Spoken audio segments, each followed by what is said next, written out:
Imagine you are walking down the street and you stop at the red light. Naturally, you're waiting for the light to turn green to cross the road. As it turns green, someone passes by. Automatically, your attention is captured, making you cross the street a few seconds, or maybe even less, later. This could be irrelevant if a car or another type of object passes by. This phenomenon, however, seems to develop with age. Children do not have a preference to people or social cues in general. Their automatic attention could be captured by a person as much as by a toy, a car, or whatever.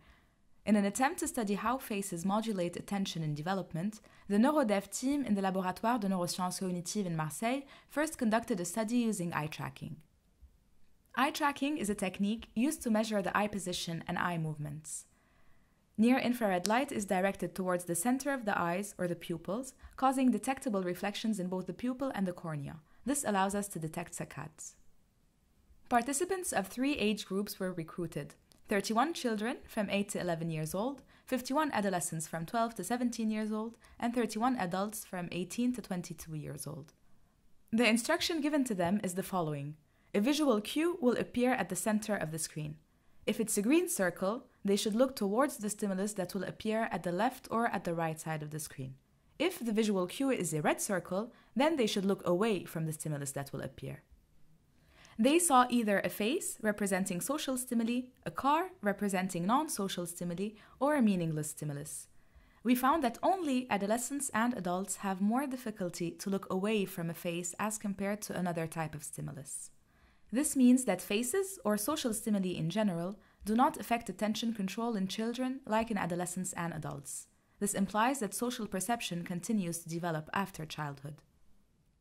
So, to further understand this phenomenon, we decided to develop a similar paradigm in a functional magnetic resonance imaging study, or fMRI.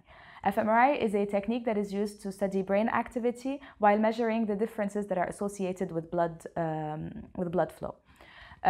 So using this technique, using fMRI, we're trying to understand which brain activities are involved in the development of inhibitory control with regards to a social context. We recruited 14 children aged from 8 to 11 years, 19 adolescents aged from 12 to 17 years, and 19 adults aged from 24 to 40 years. They did the eye tracking experiment inside the MRI with only 2 types of stimuli this time, faces and cars.